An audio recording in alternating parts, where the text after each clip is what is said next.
habíamos visto todo lo que había sucedido en la Edad Media, que fue algo terrible para los Yehudim. Y terminamos en la última clase con toda la historia de la peste negra, lo que fue, o la peste bubónica, que al principio la gente no sabía de dónde venía, por más que le buscaron, y empezaron a atribuirle a los astros, porque se juntó Júpiter con Saturno cuando estaba Marte, y empezaron a buscar diferentes cosas, y hasta que se les ocurrieron a unos físicos alemanes de decir que los judíos seguramente fueron los que contaminaron los pozos, contaminaron las aguas y el aire. Tal como se puede contaminar el aire, está un poco difícil, pero bueno. Así empezaron a decir, y la gente ignorante, y más que ignorante, siempre buscando un chivo expiatorio, se la creyó. Y empezaron, ¿sí?, con otros intereses, a perseguir a los judíos, a sacarle su dinero a los judíos, matarlos. Fue algo tremendo que lo que había pasado en todo lo que fue los años 1348 y 1349, que fue exactamente esos 2 años de todo lo que fue la peste negra. Vimos un video también. Bueno, hasta que al final pasó el tiempo y se fue cada vez diluyendo, porque se dieron cuenta cuál era el problema y empezaron a tomar los requerimientos, empezaron a hacer lo que tenían que hacer. Y eso afectó también a muchas comunidades de Yehudim, más de 300 comunidades de Yehudim, de judías que desaparecieron. Y empezaron ahí con el famoso gueto, que empezaron a los judíos ya a apartarlos en guetos.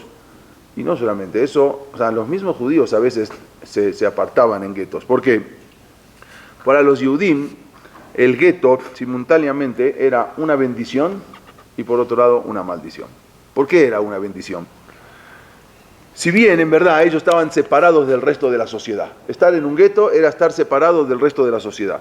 Era algo que era humillante, estar totalmente separados. Pero eso mismo los ayudaba a mantenerse juntos.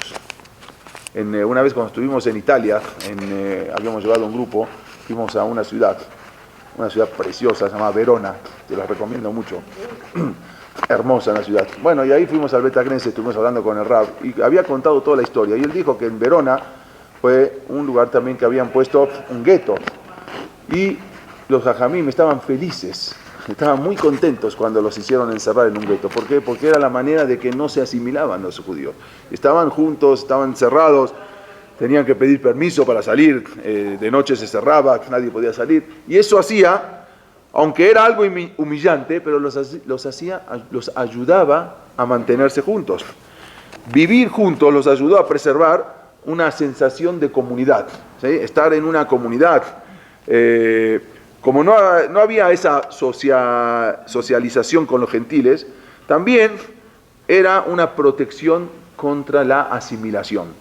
Ya no había tanto trato con el gentil, entonces eso también protegía protegía la asimilación. Y también, por otro lado, era una maldición. ¿Por qué? Porque la peor parte de vivir juntos era cuando las masas llegaban y querían matar o querían atacar a los Yehudim.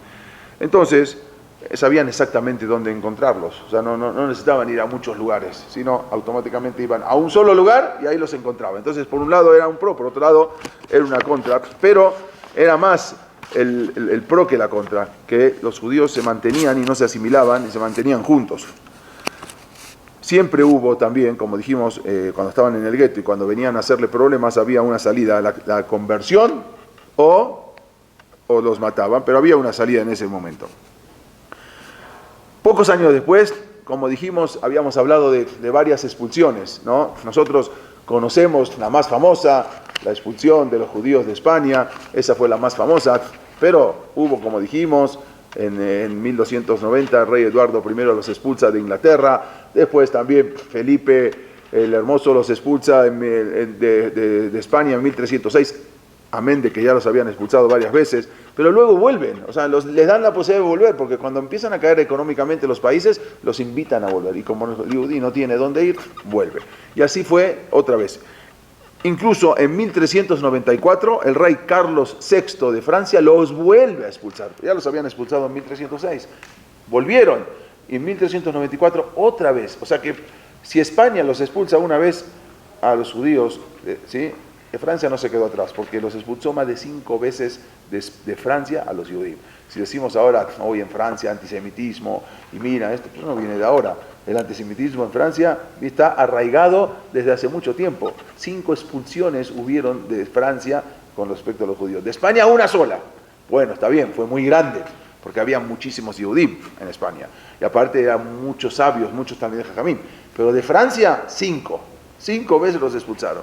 Y si ahora hay todo antisemitismo que se escucha, no es ninguna novedad. Es novedad para los que no estudian historia. Pero las personas que estudian historia ya sabemos que esto se repite constantemente. ¿Por qué? Por un tema que vamos a aprender hoy, que es un tema que ya lo sabemos, pero lo vamos a otra vez a estudiar. Donde más asimilación hay, es donde más se persigue siempre a los judíos. Y en Francia la asimilación siempre fue terrible, siempre fue muy grande, y hoy en día no es la excepción. En Francia la asimilación prácticamente es casi a un 80%. O sea que de 10 matrimonios, 8 se casan con goyot, con gentiles, y 2 se casan con Yehudim. Akadosh Baruj Hu nos da la posibilidad de estar muy bien, pero eso es cuando el pueblo de Israel está muy bien y tiene bonanza y todo va perfectamente, y ahí es cuando una persona se empieza a olvidar. Así es natural. Dios hizo el mundo y el Yehudí naturalmente, y eso lo vimos desde la primera clase. Cuando Jacob, no sé si se acuerdan, cuando Isaac le quiere dar la verajá a su hijo, la pregunta era ¿por qué se la dio a Esab? Si Esab no era el mejor hijo, se la hubiese dado a Jacob. Pero habíamos dicho, aparte teníamos varias preguntas ahí, que por qué luego le avisan a Rivka que engañe a su esposo y que le diga a su hijo que se lo engañe a su papá. ¿Por qué no le decía directamente a su papá Isaac, que a su esposo Isaac, que estaba equivocado y le iba a dar la verajá a Esab? Entonces lo habíamos dicho eso. Entonces era todo porque Isaac tenía una razón, una buena razón. Decía, yo no quiero darle la verajá, esta es una verajá material, una verajá de mucha bonanza, y no se la quería dar a su hijo Jacob, porque sabía que el día de mañana el Yehudí, cuando tiene mucha bonanza y está muy, muy bien, ahí es donde se empieza a olvidar de Akadosh Baruj Hu, se empieza a asimilar. Por eso no quería darle esa verajá Isaac a Jacob, y se la dijo, se la voy a dar a Esab. Pero del cielo decían, no, la verajá tiene que recaer sobre Jacob. ¿Por qué? Porque el Yehudí también necesita, aunque hay un problema, como dijimos, ¿cuál es el problema? Pero por otro lado, el Yehudí necesita, las misbot salen muy caras, ahora viene Pesaj, ¿cuánto vale Pesaj? ¿Cuánto vale? ¿Sí? Y si uno quiere hacer un viaje de Pesaj, todavía mucho más. Entonces el Yehudí necesita el dinero, pero por otro lado también hay un riesgo, que con tanta bonanza y con tanta... Entonces, ¿qué dijeron del Shamaim? Le vamos a hacer algo, que la verajá se la dé Isaac a Jacob, pero de manera que se sienta traicionado. Al sentirse traicionado, entonces crean un odio. Ese odio que se creó, que dice Isaac se acá, Gedolah Umará, que gritó, hizo un grito que se escuchó en todo el mundo, un grito muy fuerte. Ese odio se quedó implícito en Esau hacia Jacob. ¿Por qué? Lo hicieron del Shamaim. A propósito, ¿para qué? Porque el Yehudí tiene que tener beneficios, tiene que tener bonanza, le tiene que ir bien, pero cuando se empieza a asimilar, entonces ahí está ese odio de Esau. Fue creado desde ese momento, por eso hicieron todo de esa manera. Entonces, naturalmente es así. Akadosh Baruj Hu le manda a Israel. Pero el problema es que cuando el pueblo de Israel se siente bien, se siente que está ya arraigado, se siente que todo le va bien y que no necesita tanto el pedirle, no está tan presionado, entonces ahí es cuando se empieza a asimilar. Pero no importa, ahí es cuando viene. ¿Para qué? Todo es con el fin de que Am Israel se mantenga. Otro pueblo ya, en la historia del pueblo de Israel, ya se hubiese asimilado hace mucho, ya no hubiese existido más.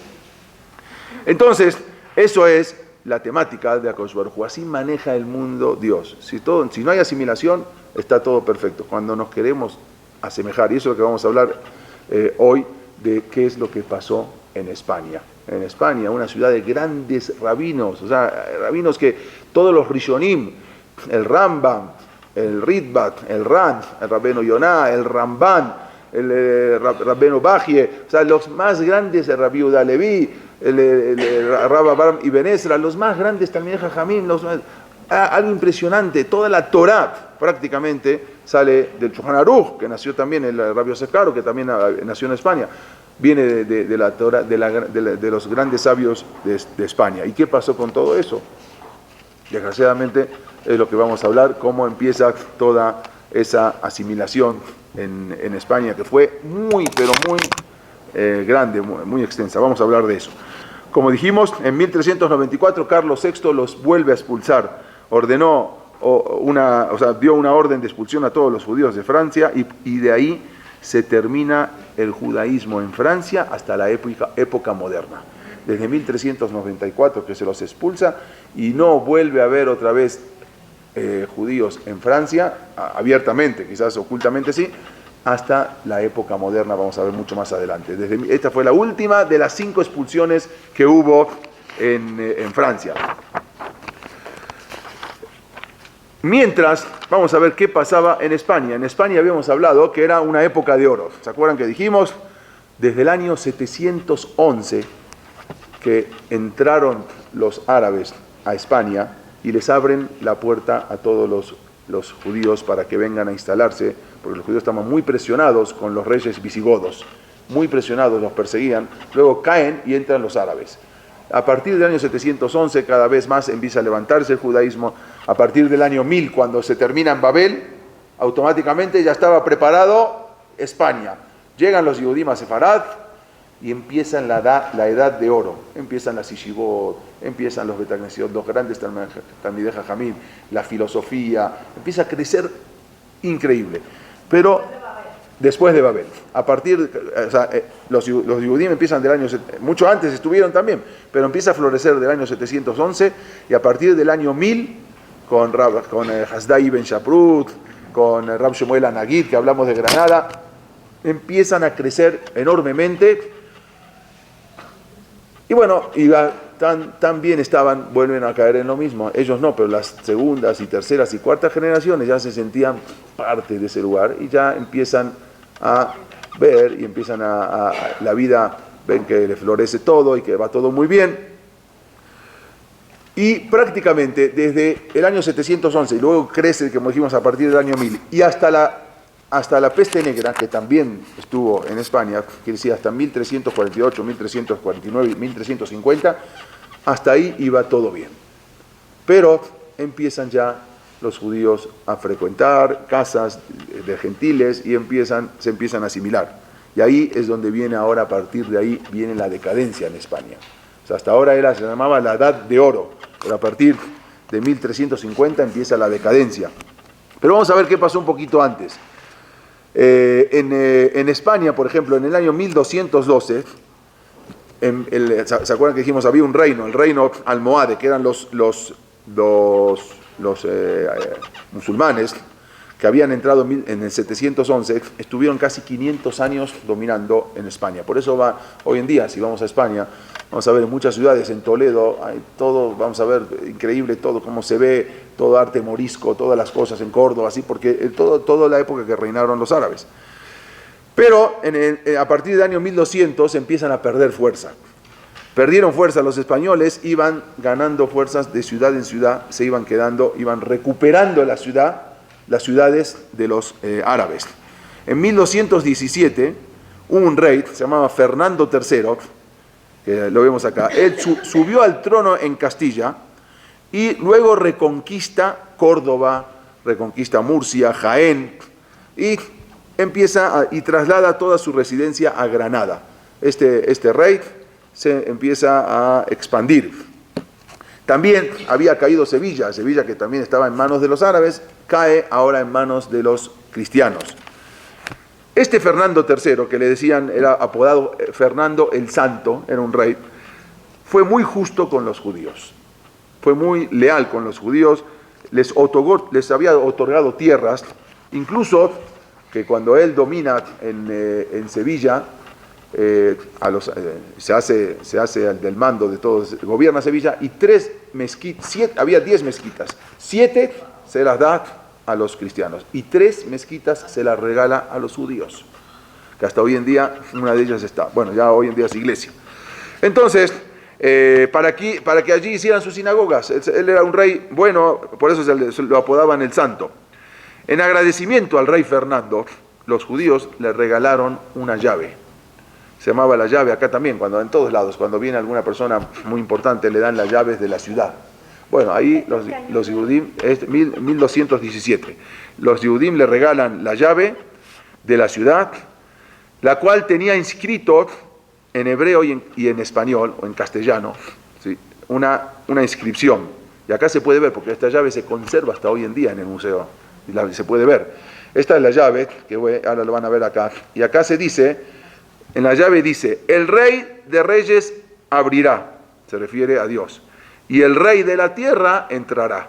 Y acá lo pueden ver, acá lo ven, Dios abrirá y el rey entrará. Es una llave que se conserva hasta hoy en día, acá se puede ver un poco mejor, la tienen, es un reconocimiento que le dieron a este rey que fue muy bueno con los judíos.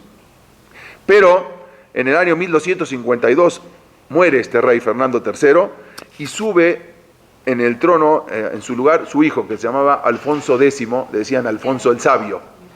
¿Sí? Alfonso el Sabio era el hijo de él. Incluso en su tumba, este rey, que también se puede visitar, lo que pasa es que hay mucha idolatría ahí, él manda hacer su tumba y manda escribir en su tumba 3 en árabe, en castellano, en español y en hebreo. Acá la van a ver su tumba incluso, como está escrita toda en hebreo. Ahora les voy a decir qué dice acá.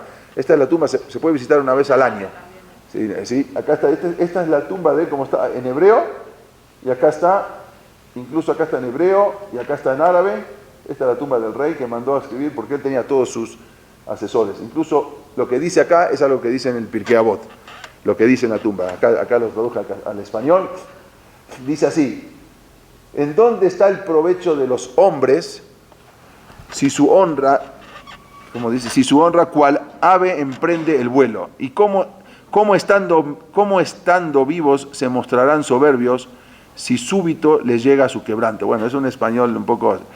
Ahora, esto que dice es el Pirkei Avot: entienda todo hombre discreto y razonable que el término de todos es la carcoma. O sea, Sof Adam, la persona, al final va a terminar siendo un carcoma o un gusano. Así dice el Pirkei Avot: de polvo fuimos hechos y al polvo en un instante regresamos. Esta persona tiene que saber, como dice en el Pirkei Avot, de qué tanto orgullo tiene la persona si al final todos terminan todos terminan como gusano. Así trae, incluso eso se lo había escrito en ese momento Ishak ibn Gayat, que era uno de sus asesores, también un yehudí, y así termina esta historia. Pero en su lugar asume Alfonso X, apodado el Sabio. ¿Por qué le decían el Sabio? Porque él era un gran adepto a la cultura, a la ciencia, a la astronomía, era una persona muy sabia. ¿Y con quién podía dirigir y hablar de estos temas sino con los Yehudim?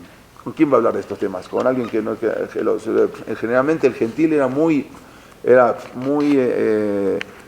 inculto, muy ameahares, eran gente que no tenían escuela. Los árabes sí, pero él se asoció, se juntó con varios judíos que eran sus asesores. Por ejemplo, tenía los renombrados judíos, se llamaban Yehudá ibn Mosca, Shemuel Aleví, el famoso, y don Abraham de Toledo, eran sus asesores, sus consejeros. Y resulta que hubo en esa época, fue muy famoso, este fue uno de los reyes más famosos de España en esa época, el rey Alfonso X el Sabio.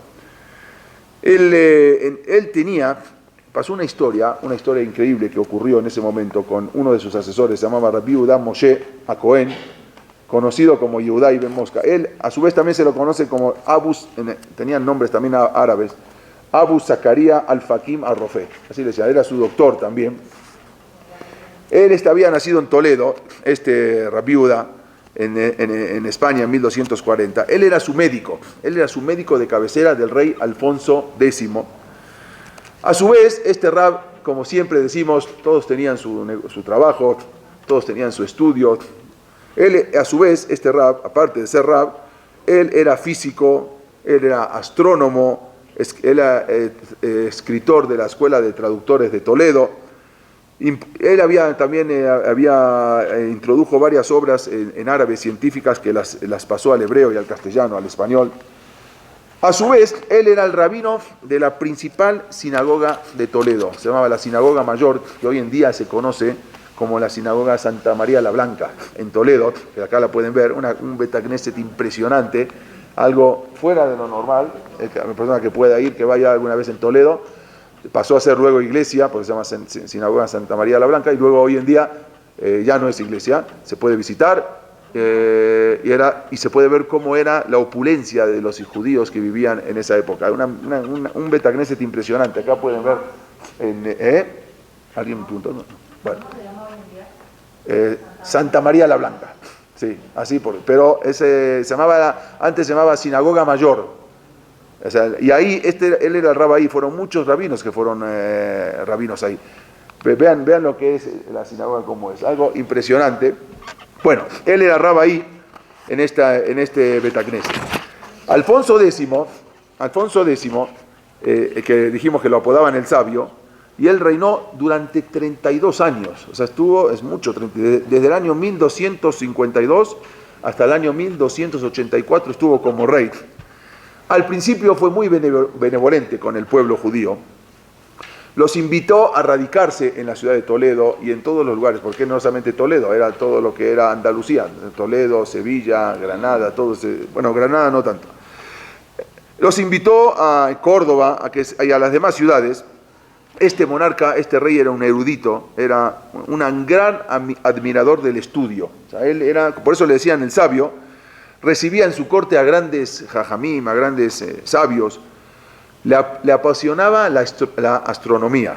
Y dado que su médico personal, Rabbi Yehuda Mosca, era astrónomo, entonces se la pasaba horas y horas con su gran amigo hablando de todos esos temas. Pero tenía otros servidores que estaban con él, que también eran judíos. El ministro de Finanzas se llamaba Isaac Ben Sadok, le decían Don Isaac de la Maleja, o la conocían como Don Sac. Sin embargo, este monarca también tenía una influencia muy grande de parte de la iglesia. La iglesia siempre fue muy hostil hacia los judíos. No obstante, este soberano, este monarca, protegía a los judíos. Aunque la iglesia estaba insistiendo con él en que no los proteja, él insistía y consentía y sabía el valioso servicio que le prestaban los judíos al rey.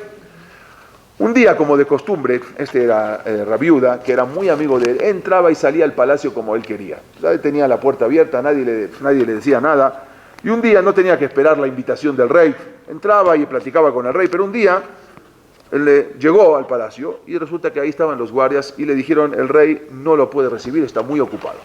El rey está muy ocupado, no lo puede recibir sin una previa invitación. Él dijo: no, pues yo no necesito previa invitación, yo entro acá siempre. No, a partir de ahora cambiaron las leyes y usted necesita una previa invitación. Se dio cuenta que algo estaba ocurriendo, no era algo así nomás. Ese cambio de actitud por parte del rey le preocupó mucho a Rabbi Yehuda, que de inmediatamente se fue a ver a su amigo, el ministro de Finanzas, Don Isaac de la Malea, y le preguntó a ver por qué estaba ocurriendo esta nueva postura del rey. Él le dijo: déjame averiguar, yo voy a ver qué pasa, por qué el rey cambió drásticamente, este rey Alfonso X, el sabio. Pero bueno, a los pocos días ya llegó Don Isaac con la respuesta. Le dijo: me enteré de que hay un príncipe en Portugal, se llama el príncipe Dionisio. Él era el heredero de la corona en Portugal en esos tiempos, y había caído muy enfermo, y aparentemente ningún médico de todos los que vinieron a curarlo al príncipe de Portugal, ningún médico lo pudo curar. Por otro lado, había un sacerdote en Portugal que él era un asesor se llamaba Domingo Jardos. Él era un asesor del rey y aprovechó esta oportunidad para decirle al rey que la enfermedad de su hijo era producto de un castigo divino por el hecho de que el rey de Portugal tenía muchos judíos en su gobierno. Como usted tenía muchos judíos en su gobierno, lo están castigando y por eso su hijo ahora nadie lo puede curar. Siempre, como vemos, siempre había un Amán Arashá dentro del reinado. Por otro lado, me enteré, le está contando cuál es el problema, por qué ahora se cambió la postura del rey. Me enteré que están haciendo una alianza, o sea, que el hijo del rey, Alfonso X, se llamaba el rey, más adelante era el príncipe Sancho, están haciendo una alianza entre Portugal y España, aparentemente quieren casarlos, al hijo del rey, a este que estaba enfermo, con la hija del rey de España, y luego al hacer una alianza, es una sola alianza, una sola fe, una sola religión, y por lo tanto van a expulsar a los judíos. Estamos hablando de esto antes estamos hablando de la expulsión de los judíos fue en 1492, esto estamos hablando en 1212, todavía 200 y pico años antes. Entonces le recomendó, le dijo, yo sé que tú eres un doctor, eres un médico de la corte, y te recomiendo que vayas ahorita de incógnito a Portugal y trates de curar a ese muchacho. Y si curas a ese muchacho, que es el próximo rey de Portugal, vas a ganar la simpatía del rey y vas a provocar de que no expulsen a los judíos. Entonces ellos querían, la idea era unificar ambos reinos y hacerlo un solo reino católico, con una sola fe, la fe cristiana, y consecuentemente iban a expulsar a los judíos. Ahora ya se entendía cuál era el propósito de esta reunión y el motivo, y le dijo, debes viajar de incógnito a Lisboa, presentarte como un médico cualquiera que vienes ahora a tratar de curar al niño, al príncipe, y con eso vamos a tratar de, esa amenaza se va a caducar. Todo esto tenemos que ver por qué empezó todas estas cosas. Como dijimos antes, la asimilación en Portugal estaba mejor que en España. En Portugal el yehudí todavía vivía mucho mejor, no había tanta Torá, no había tantos grandes sabios, pero en Portugal vivían todavía mucho mejor, con mejor posición económica que en España, y eso traía la asimilación, traía el acercamiento a otras culturas. Entonces, este Rabbi Yehuda abandona, de la noche a la mañana, abandona Toledo para dirigirse a Lisboa y presentarse a la corte. Y se presenta a la corte de Lisboa como una persona, ni siquiera como un judío, antes eran se vestían iguales, los árabes, los judíos, incluso no tanto tiempo antes, hace 100 años, uno en Siria veía a un yehudí y veía a un árabe y prácticamente la vestimenta era igual, no había mucha diferencia. Él se presenta ante el rey de Portugal, que también se llamaba Alfonso, el rey Alfonso III. Se presenta ante el rey y le promete que él va a tratar de curar a su hijo. Entonces ya vinieron muchos médicos y nadie lo ha podido curar. Dijo, yo voy a tratar de curarlo, voy a tratar de salvar a su hijo. El rey le dijo que si lo cura, si lo salva, lo va a premiar con lo que su corazón deseara. O sea, con lo que sea, lo va a premiar. Él va a tratar de, en ese momento, después de examinar a su hijo, al paciente, Rabbi Yehuda le informó al rey que, incluso hay un cuadro muy antiguo, no se ve bien, pero es un cuadro donde está Rabbi Yehuda, Rabbi Yehuda Mosca, con el niño tratando de curarlo. Es un cuadro de más de 700 años. Bueno, cuando él le dice al que lo va a examinar, y después de eso se da cuenta que el niño tiene un coágulo en el cerebro. Y eso era lo que hoy en día es fácil saber, pero antes, ¿cómo podían saber sin tecnología? Él se dio cuenta y le dijo que la única manera de salvarse la vida era una operación inmediata. Una operación, tenían que abrirle, sacar ese coágulo, era muy delicada la operación y muy peligrosa. Le dijo, si su majestad está de acuerdo, yo puedo hacer esa misma operación. Yo me puedo encargar de hacer esa misma operación que es muy peligrosa, pero estoy seguro que con la ayuda de Dios, seguro que su hijo se va a recuperar. El rey aceptó, no tenía otra, ya habían venido todos los médicos y hicieron todos los preparativos para la intervención. Pero, de repente, un día antes de la operación, se presenta el rey, inesperadamente le dice que abandone el país inmediatamente. Dice, ¿pero cómo? Usted tiene que abandonar inmediatamente Portugal. No le dio ninguna explicación. El rab no entendía qué pasó, ya estaban todos preparados para la operación. Ya. No, ni modo, se tiene que regresar. Se regresa a España, triste, todo desanimado, y en el camino de regreso de Portugal hacia España, lo alcanza una carroza, la carroza real. Lo alcanza Y para su enorme sorpresa, el mismo rey de Portugal, Alfonso III, baja de la carroza y lo invita a regresar al palacio. Dice, a ver, no se entiende, si usted me está corriendo sin explicación y ahora me está...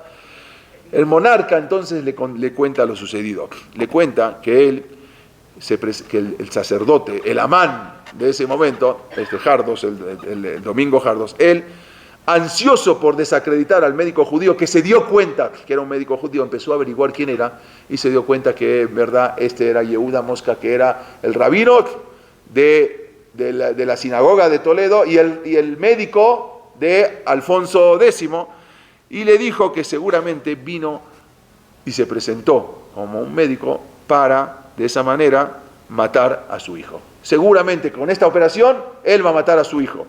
Por eso no dejé operarlo. Y el rey tuvo miedo, y así fue que, por eso dije, tuve miedo y por eso te despedí en el momento. No te quise matar, pero en ese mismo momento te despedí.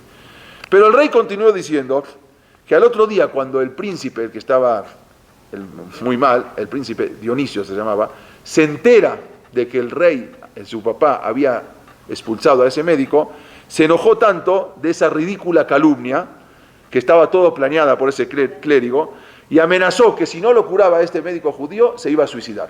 O sea, le está contando lo que le dijo el hijo. ¿Sí? Entonces, por eso, tú eres la última esperanza y te pido, por favor, que regreses. No me voy a dejar influenciar por ese sacerdote y, por favor, te pido que regreses a salvar a mi hijo. Ya sé que eres judío, ya sabemos todo, pero ahora te pido que regreses. Así fue que Rabbi Judá realizó esa delicada operación mientras iba recitando varias plegarias para que Dios lo ayude. Imagínense si después de esa operación el niño se moría. Y efectivamente Hashem hizo el milagro y la operación fue todo un éxito. Ese rey, Alfonso III, y el príncipe heredero, que luego fue rey de Portugal, se convirtió en el rey Dionisio I de Portugal. Acá lo vemos, este es el rey que le dieron a cambio. Fueron muy benévolos con los judíos, se rodearon de rabinos, se rodearon de administradores y le prometieron, los llenaron de regalos, los llenaron de dinero, pero el mayor premio fue que logró anular esa amenaza que había de expulsión de los judíos, y esa amenaza, así pudieron seguir viviendo los judíos en España y Portugal por 225 años más, que en ese momento era, y también era una señal del Shamaim, porque todo lo que pasa en la vida son señales. Todo lo que pasa en la vida te van explicando y te van diciendo, todo son señales. Uno no sabe, pero lo que camina y le pasa algo, tiene que pensar, ¿por qué me pasó? Una vez ocurrió que había el que hizo el Rab Lev Eliyahu, estaba subiendo una escalera. Esto no tiene hace como 50, 60 años, y se cayó. Entonces todos los alumnos vinieron a levantarlo, y él se quedó. Dijeron, pero Rabino se golpeó, está dolorido, deja de ayudarlo. No, tranquilo, no me pasa nada. Entonces, ¿por qué se quedó sentado? Dice, no, pues estoy analizando por qué me caí. O sea, estoy sentado pensando en la escalera, ¿por qué me caí? Todo lo que pasa en la vida son señales. Hace poco tiempo, lo conté hace poco, esto pasó algo impresionante. No viene mucho con esta historia, pero nada más para entender por qué todo en la vida son señales. Había un muchacho, un joven, que él vivía, un señor, que él vivía en Nueva York. Vive en Nueva York, de hecho, vive en Nueva York. Y él era de Londres. O sea, él era inglés, vivía en Londres, pero luego se fue por trabajo a vivir a Nueva York. Su mamá, una señora ya muy anciana, estaba en un Eishel, ¿sí? ¿Se acuerda que lo conté, no? En un Eishel, en un asilo de ancianos en Londres. Y resulta que le hablan por teléfono a Nueva York para avisarle que su mamá falleció. Entonces él en ese momento no podía salir, tenía unas cosas que hacer, no podía salir, le aconsejaron, y como ya no llegaba a la levaya, no llegaba al entierro, le aconsejaron que ya haga los Shivá, haga el Abelut, lo haga en Nueva York y termine los 7 días y se vaya a Londres para ir al Bet Haim, al cementerio.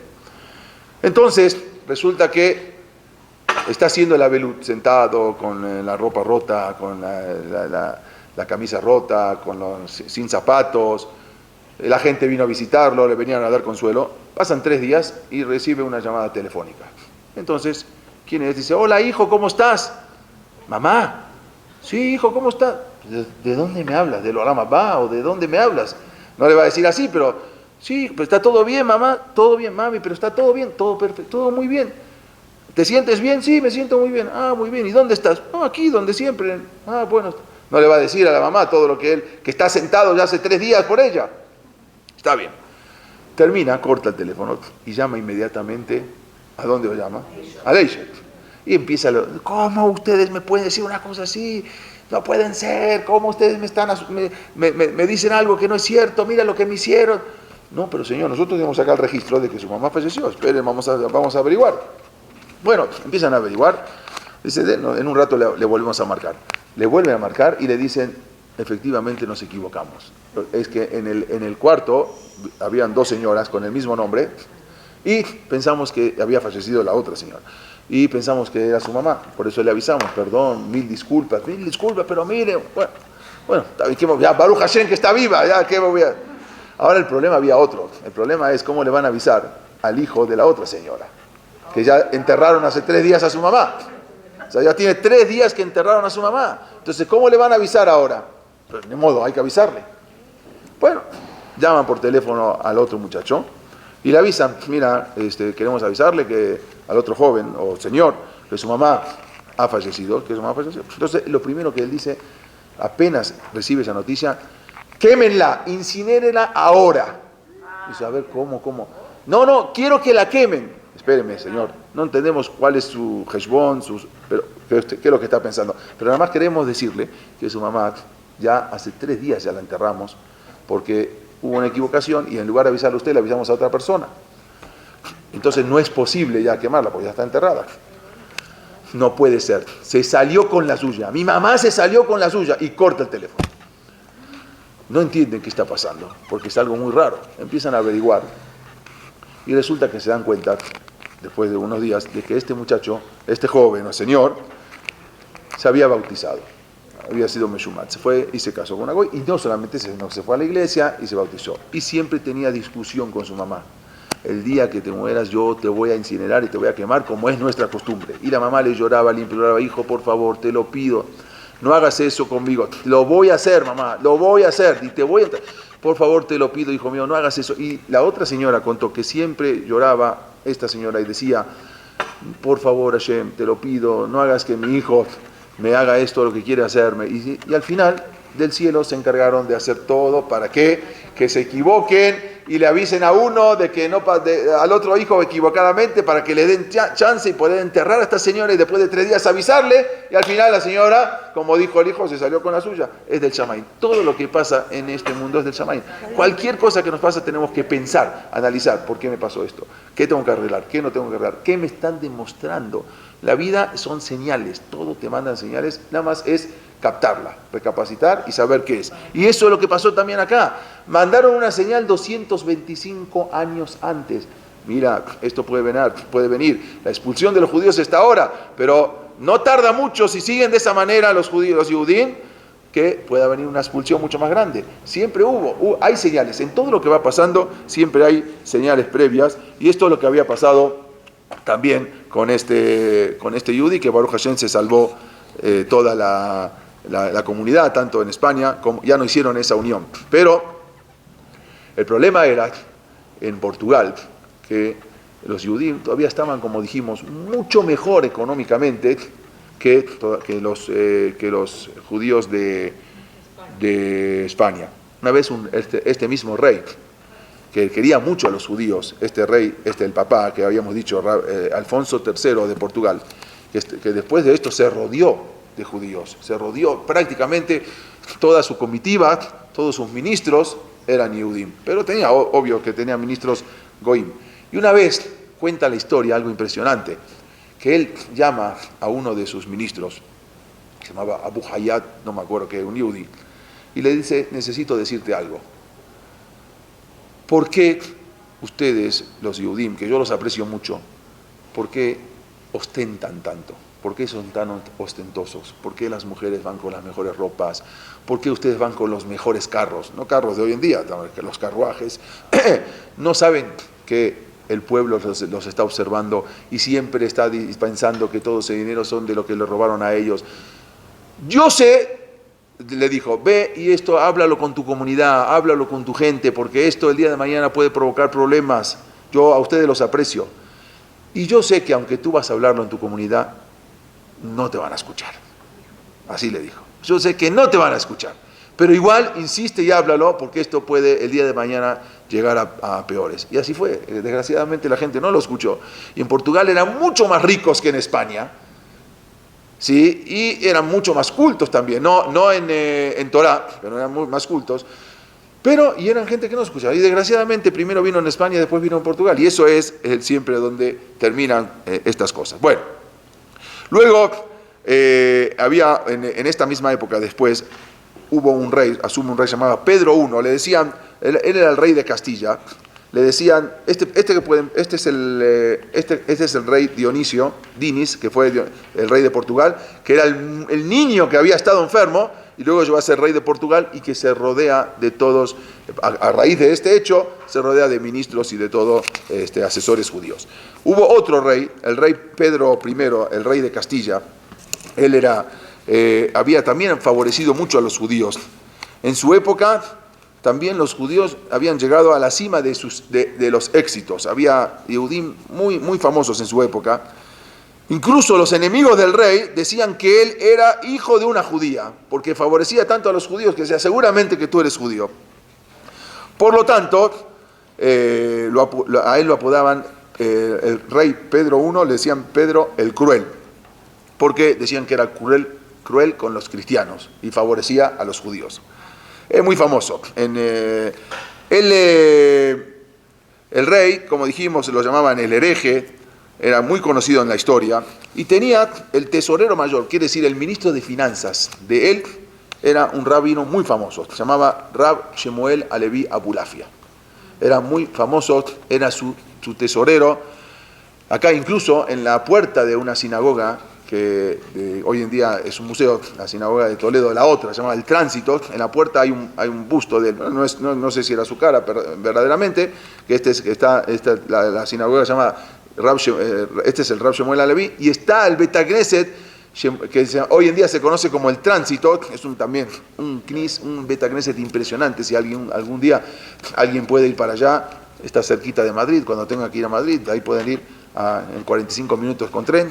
Es un Bet Knesset que se llama Sinagoga del Tránsito, antes se llamaba Shemuel Alevi. Y este rey le dio para que haga ahí su sinagoga, aunque no se podía aumentar en Bet Knesiot, sinagogas. El rey le dio todo este lugar, que hasta hoy en día se conserva, para que puedan hacer su Bet Knesset. Incluso está algo impresionante, como arriba está todo escrito. El Bet Knesset, en la sinagoga hoy en día, la Sefaradí, cuando Manuel Roditi hizo ese Bet Knesset, se inspiró en hacerlo. ¿Sí? Ustedes van a ver que está todo escrito acá arriba. Es un Bet Knesset impresionante. Y este era el Bet Knesset de Rab Shemuel Alevi. Él era el mojarife mayor, o sea, él era como vamos a decir, como el ministro de finanzas de él. Durante 10 años había sido su amigo fiel, de confianza, guardaba en su palacio el tesoro del reino. Él había nacido en la ciudad de Shemuel Alevi, en un Talmid Jajam muy grande también, en la ciudad de Úbeda. Pero incluso hoy en día está su casa, donde él vivía, su palacio. Después pasó a ser la casa de un pintor muy famoso, se llamaba El Greco, y hoy en día se conoce como Museo El Greco, que está junto al Bet Knesset. Ahí era su casa. Él protegió durante toda su vida a sus hermanos Yehudim. Como él tenía la posibilidad económica, y también contaba él con otro palacio en una judería en Sevilla, actualmente en el barrio de Santa Cruz. Él era su asesor personal. Incluso una vez hay un cuento muy famoso, que justamente es con este rabino, que lo habían acusado, obvio que siempre tenía detractores, lo habían acusado que él tenía mucho dinero y robaba. Entonces en un momento lo mandó a llamar al rey y le dijo, hazme una lista de todo tu dinero, todas tus propiedades que tienes. Rab Shemuel Alevi de repente llega con una lista y resulta que una lista un poco cortita, pero el rey sabía que tenía mucho más. Entonces dice, ¿cómo? Me estás haciendo una hoja de todo lo que tienes. Y si tú tienes mucho más, yo te conozco este palacio que tienes en Sevilla, un palacio que tienes acá en Toledo, y tienes propiedades acá, ¿y cómo me estás diciendo que... Entonces sí tienen razón los otros ministros que me están acusando. Y él dijo así, de ahí se sacó mucho musar. Hoy en día los también cuentan mucho esta historia. Él dice, mira, todo lo que yo tengo, que tú sabes, está en esta lista, otra lista que no te la presenté, pero esa lista lo tengo y no lo tengo, porque yo lo tengo hoy y el día de mañana tú me lo puedes sacar en un minuto. El rey me dice, se acabó, me quitas todo. Pero hay una cosa que yo tengo que no me la puedes quitar nunca. Es todo lo que yo he dado desde acá, todo lo que yo he ayudado. Eso nunca me lo vas a quitar. Y esa es la lista. Tú me preguntaste, ¿qué es lo que yo tengo? Esto es lo que yo tengo. Todo lo que yo he dado desde acá, que yo lo voy apuntando acá. Esto es lo que yo tengo. Esto nunca me lo vas a poder quitar. Todo lo demás en un día me lo quitas. Por eso cuando tú me preguntaste qué es lo que yo tengo, te traje lo que verdadero yo tengo. ¿Sí? Eso es lo que a veces el dinero va y viene, pero lo que uno dona o lo que uno hace, o gesed, o todo el favor que puede hacer, eso no se lo quita jamás nadie. Este fue su asesor personal, pero desgraciadamente siempre los reyes se dejaban influir mucho por los asesores. Y al final... Después sigue desconfiando de él y termina mal, termina en la cárcel, Rab Shemuel Halevi, y al final termina y muere en la cárcel. Este mismo rey, que se llamaba Pedro el Cruel, ante una falsa calumnia, se dejó persuadir y mandó a encarcelarlo y torturarlo, y al final, acusado de que había robado del tesoro real, y ahí muere Rab Shemuel Halevi, que fue, su sinagoga está todavía, bueno, después fue una iglesia, hoy en día es un museo, y ahí hay un museo en Toledo que se puede visitar, algo impresionante, algo muy bonito de todo lo que se puede ver ahí. Y también había, como dijimos, el otro Betacneset, que dijimos Santa María la Blanca, como dijimos anteriormente, que también eran los dos Betacneset principales. En Toledo era impresionante, había más de 10 Betacnesiot, una ciudad chiquitita, 10 sinagogas. Había 5 Batei Midrashot, lugares de estudio, de los grandes jajamín que vivían ahí. Era algo, la ciudad de Toledo era una ciudad donde se esparcía la Torá por todos lados. El problema fue, como dijimos, y siempre ese es el problema que hay que tenemos, y no aprendemos, eso es no aprender de la historia, porque nosotros ahora siempre decimos, estudiar historia en cualquier lado podemos estudiar, pero hay que aprender de la historia para no volver a caer.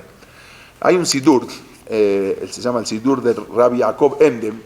Ahí encontramos lo que había pasado un poco en España, que es lo que vamos a hablar más adelante también en las próximas clases, cómo la gente se iba asimilando. Pero hay algo impresionante, no la gente, había rabinos que se fueron asimilando y se convirtieron en curas, en sacerdotes. Es algo que no se puede entender. Vamos a tratar luego de entender qué es lo que pasa. Y él escribe, Rabbi Jacob Endem, que la amplia mayoría de la gente tiene un solo objetivo, ser como los gentiles, o sea, asemejarse y seguir sus leyes, seguir sus conductas, incluso al grado de llegar a los casamientos mixtos. Él escribe ahí en ese Sidur, el Rabbi Jacob Endem, que fue un rab posterior a la expulsión de España. ¿Qué querían ganar? El casamiento mixto es un mediador que permite a la gente alejarse de Dios, no sentirse comprometido, porque ser judío es sentirse comprometido. Esto fue lo que oscureció los ojos de Israel durante los días del primer Bet HaMikdash. Y también fue el origen de los grandes males que cayeron sobre nuestros antepasados en el segundo Bet HaMikdash.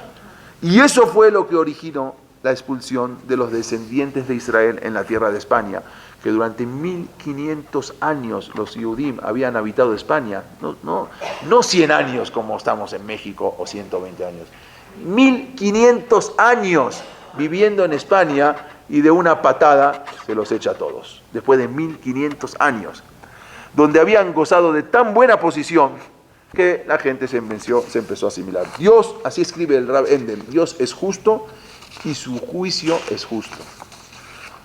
Los virtuosos y los eruditos de la generación de la expulsión de España, de los grandes hajamim, supieron justificar el decreto de Dios. Incluso Rabbi Yitzhak Abravanel, que fue uno de los que actuaron y era el ministro de la reina Isabel y el rey Fernando, él mismo justificó el decreto de Dios que cayó sobre ellos mismos.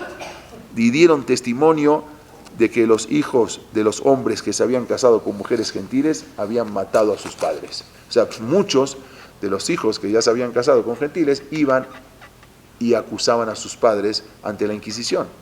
Muchas veces hasta los mismos Yehudim estamos hablando. Ese era el problema.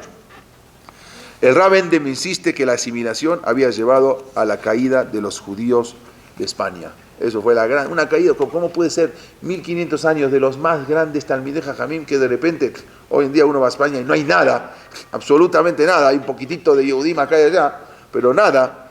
Eso uno después de eso valora, entiende y valora lo que tenemos hoy en día, cuánto tenemos que valorar. Y eso explica en detalle, ahí explica el interés de los judíos, que fue cómo se empezaron a interesar por la filosofía griega, y eso fue que hizo que abandonaran la Torá. Vamos a ver una cosa, era cada vez más los judíos que elegían bautizarse. En España, muchos judíos fueron a la hoguera, pero muchas familias se entregaron y se bautizaron. La pregunta era, ¿por qué se convirtieron? ¿Qué veían? ¿Por qué se convertían? ¿Por qué tantos? Fue algo impresionante, más de 1 millón de judíos que había en España y nada más salieron 300.000. El resto no salió, muchos se quedaron ocultamente marranos, pero muchos se convirtieron. Vamos a ver, unos por miedo y otros por interés. Vamos a verlo. Hay un yesod, hay una base para entender la historia del pueblo de Israel y el galut, la diáspora. Hay una base, hay un yesod. Este yesod, esta base la tenemos que llevar con nosotros para toda la vida. Y ahí vamos a entender. Vamos a regresar un poquito. Cuando los judíos estaban en Misraim, en Egipto, al principio, con Yosef, que era el virrey de Egipto, todo muy bien, los judíos se los trataron, vino Paró, los invitó a los judíos, que le dijo a Yosef, que baje tu padre, que baje tus hermanos, acá les voy a dar la tierra, eres Goshen, los voy a dar la tierra que escojan, acá van a tener libertad, los invita a los judíos a establecerse en Egipto. Eso lo sabemos en la Torá. Pero luego cuenta la Torá que dice, Vayamot Yosef, Bejol Ador, Vayamos Yosef, murió Yosef, todos sus hermanos y toda la generación. Y luego dice el pasuk, Vayakom Melech Hadash al Misraim, Asher lo yadá et Yosef. Se levantó un nuevo rey en Egipto que no conocía a Yosef. Hay quien dice que era un nuevo rey, hay quien dice que Nithadeshu Geserotav, que sus decretos se renovaron, era el mismo rey. Bueno, ahí comienza la esclavitud. O sea, la esclavitud no comienza cuando bajó Jacob con sus hijos a Egipto. La esclavitud comienza después de que murió Yosef y todos sus hermanos. Dice los Jajamín, Kol Zeman Shehayu Bene Jacob, todo tiempo que vivían los hijos de Jacob, no había comenzado la esclavitud. Ahí estaban muy bien los Yehudim. Cuando acababan de morir todos, ahí empieza. Y luego dice, una cosa, el pasuk dice así, Ve allá, Kitikrena Milhamá, Benosaf Gamu al Zoneenu, Beninhal Banu, Beanaminares. Dice, vino Paró, se empezó a preocupar. Va el día de mañana, después de que ya murieron todos los hermanos de Yosef, va a venir una guerra, van a hacer los judíos una guerra, Benosaf Ganú al Zoneno, y ellos se van a aumentar sobre nuestros enemigos, o sea, ellos se van a aumentar más que nosotros, Beninhal Banu, y van a pelear con nosotros, van a hacer una guerra. Y nos van a echar. O sea, van a ser tanto los judíos que van a hacer una guerra contra nosotros y nos van a echar. La pregunta es, si nos detenemos a pensar, ¿no dijimos que los judíos vivían en Eretz Goshen cuando bajaron? Vino Yosef, le dijo, no, nosotros queremos vivir en otro. Cuando Paró le dijo, ¿a dónde quieren vivir? No, nosotros queremos vivir en Eretz Goshen. Es más, cuando dice que cuando bajaron no había empezado la esclavitud, no quisieron sobresalir los Yehudim en Misraim. No querían sobresalir. ¿Qué le dijeron? Yosef le dijo a sus hermanos, cuando se entrevisten con el faraón y les pregunten, ¿ustedes de qué trabajan? Díganle, Roé son abadeja. Nosotros somos pastores. ¿Por qué pastores? Porque el oficio de pastor en Egipto es el peor oficio. Haz de cuenta que son basureros. Entonces ustedes díganle eso.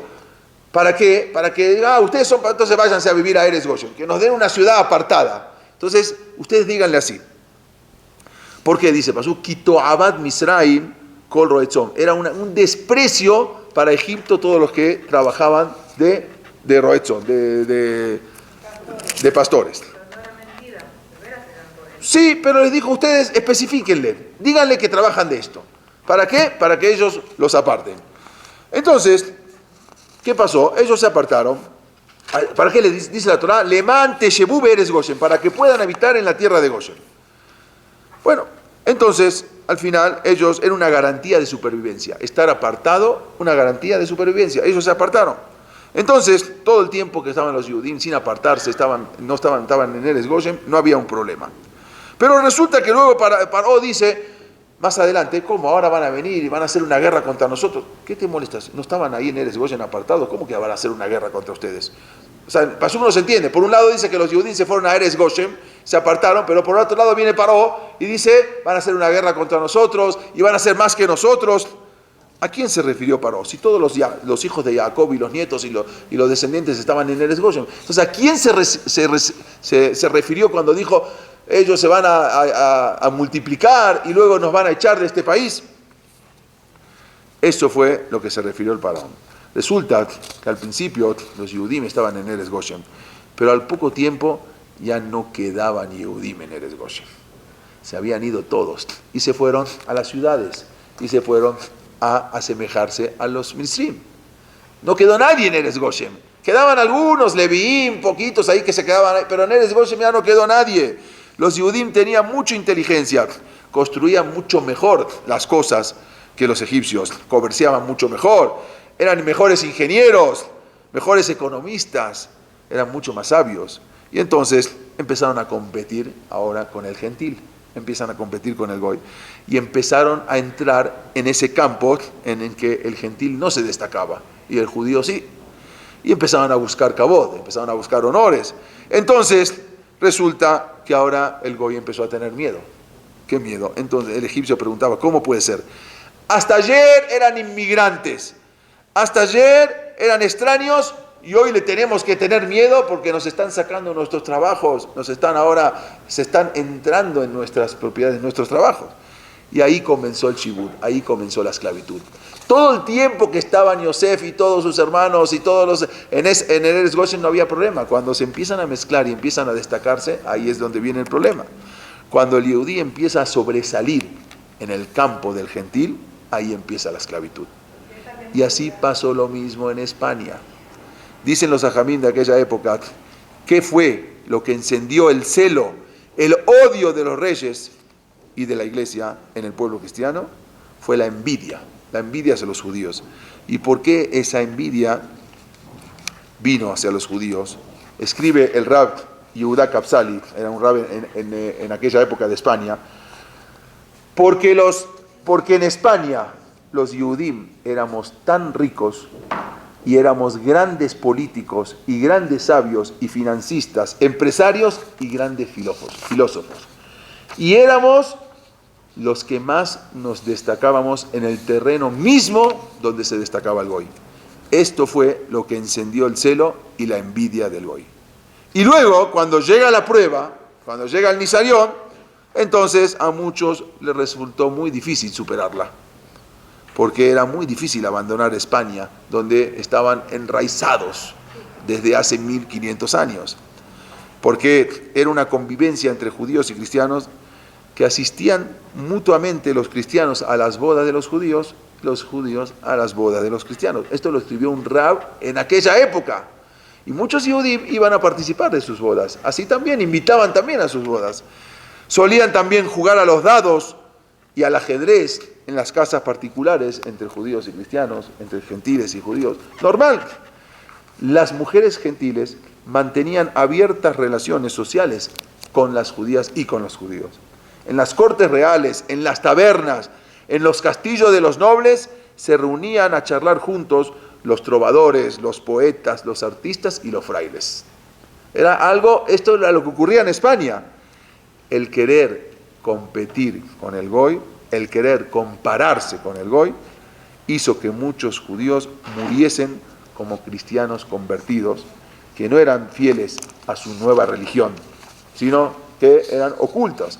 Esta es la historia eterna del pueblo de Israel. Esta es la historia que se repite constantemente con el pueblo de Israel. Y al final, ¿cómo acaban las cosas? Acaban con el Gerush. Todas estas cosas al final se terminan con expulsiones, como en tantas ocasiones ocurrieron a través de la historia. Y quedó corroborado que la asimilación no es la respuesta para los problemas judíos.